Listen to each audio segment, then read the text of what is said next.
Hi friends, मैं हूं doctor Vikram Shah Batra, senior consultant urology, euro oncology. आज हम बात करेंगे प्रोस्टेट के बारे में।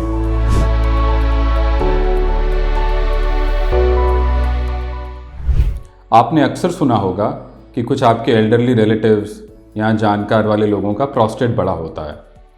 तो हम आज जानेंगे प्रोस्टेट क्या होता है, इसकी बीमारी क्या होती है और इस बीमारी के लक्षण क्या होते हैं और इसको हम कैसे प्रिवेंट कर सकते हैं।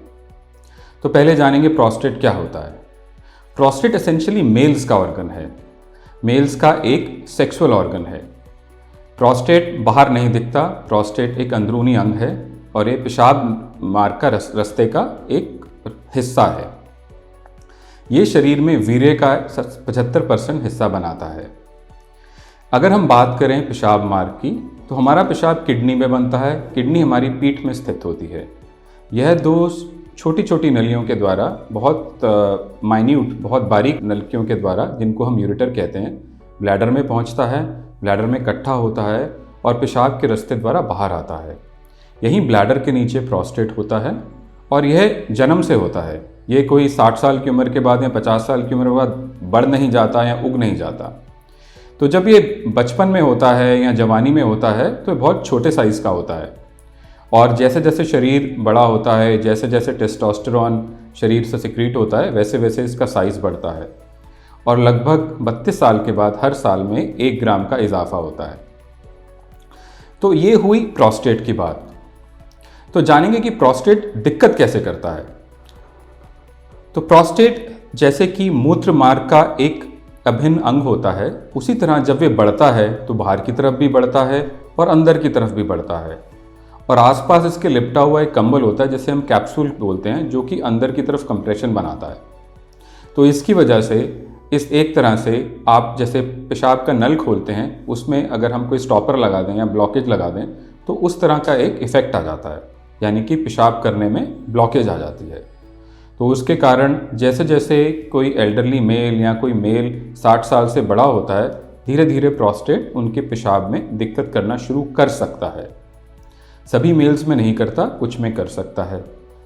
इसके कॉमन साइन एंड सिम्टम्स होते हैं बार बार पेशाब लगना, पेशाब एक बारी में ना उतरना, पेशाब उतारने में दिक्कत होना, जोर लगाना पड़ना, पेशाब पूरा करने के बाद भी पेशाब पूरा नहीं उतरना, रात को बार बार उठना, पेशाब जाते जाते लीक कर जाना या पेशाब एकदम एक दिन रुक जाना, बिल्कुल 24 घंटे 48 घंटे पेशेंट तंग है और पेशाब आ ही नहीं पा रहा।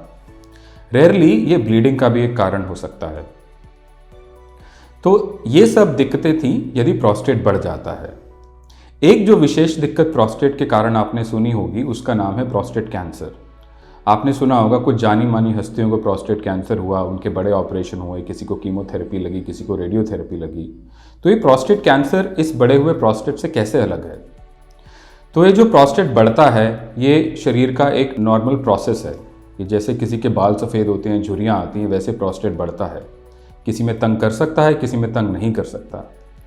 ये जो कैंसर है, ये ज़रूरी नहीं कि सभी मर्दों में होगा, ये कुछ मर्दों में हो सकता है। हालांकि ये मर्दों में एक कॉमन, सबसे ज़्यादा कॉमन पाने जाने कैंसरों में से है। बट प्रोस्टेट कैंसर, सभी कैंसर बहुत अग्रेसिव नहीं होते, बहुत मैं कहूँ बहुत जानलेवा नहीं होते। ये प्रोस्टेट कैंसर बाहरी अंग, बाहरी हिस्से में, यानी कि प्रोस्टेट के बाहरी हिस्से में होता है। प्रोस्टेट का जो आकार है वो एक छोटे सेब की तरह है। यदि हम ये धारणा लेके चले तो प्रोस्टेट की जो सेब का जो छिलका है, छिलके में कैंसर आता है और अंदर जो सफ़ेद भाग होता है, जो पल्प होता है, वो आप मान के चले कि बढ़ता हुआ प्रोस्टेट है, जो अंदर अगर हम उसकी गंठली को अगर हम वो माने, पेशाब का मार्ग माने, तो उसको कंप्रेस करता है। तो जैसा कि मैंने कहा कि प्रोस्टेट का कैंसर बाहरी हिस्से में बढ़ता है, तो उसका पता चलना भी बहुत मुश्किल होता है। जब तक आमतौर पे पहले पता चलता था 20 से 30 साल पहले भारतवर्ष में, तब तक स्थिति बहुत लेट हो जाती थी, बोन्स में, छाती में और अभिन्न बाकी अंगों में पहुंच जाता था। उस स्थिति में वो जानलेवा होता है। पर यदि हम इसको सही टाइम पे पहचान पाएँ तो हम इसको ट्रीट कर सकते हैं।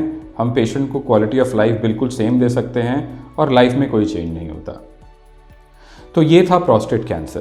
प्रोस्टेट कैंसर को ठीक से डायग्नोज करने के लिए यदि हम 50 साल के बाद हर साल एक बार PSA करा लें या एक यूरोलॉजिस्ट से मिलकर डिजिटल रेक्टल एग्जामिनेशन करा लें। दोनों ही अपने में एक बार डायग्नोज जल्दी कराने में हेल्प करते हैं।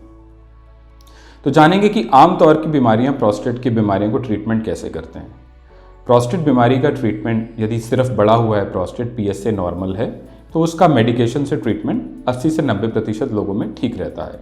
लाइफ लॉन्ग मेडिकेशन चलती हैं, हार्मलेस दवाइयाँ हैं, कोई दिक्कत नहीं करती, और जैसे BP और शुगर की दवाई चलती है वैसे ही लॉन्ग टर्म चलती है। यदि हाँ, किसी पेशेंट को बार बार इन्फेक्शन हो रहा है, बहुत ब्लीडिंग हो रही है और या पेशाब एकदम रुक गया है, तो ऑपरेशन की ज़रूरत पड़ सकती है।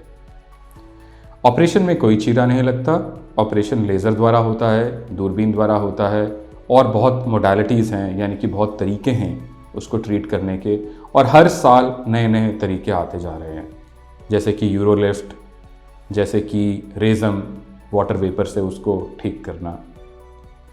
बट मैं समराइज़ करना चाहूँगा कि प्रोस्टेट एक मेल्स के ऑर्गन है, मेल्स का ऑर्गन है, एक मेल्स की बीमारी है। आमतौर पे 50 साल के बाद दिक्कत करना शुरू करती है, और इसके ट्रीटमेंट बहुत ही सिंपल है। सिंपल मेडिकेशंस हैं, टॉलरेबल हैं, किसी भी और दवाइयों के साथ वो इंटरैक्ट नहीं करती, और लास्टली प्रोस्टेट कैंसर समय पे डायग्नोस होने पे पूरे जीवन को कोई किसी भी प्रॉब्लम से बचा सकता है।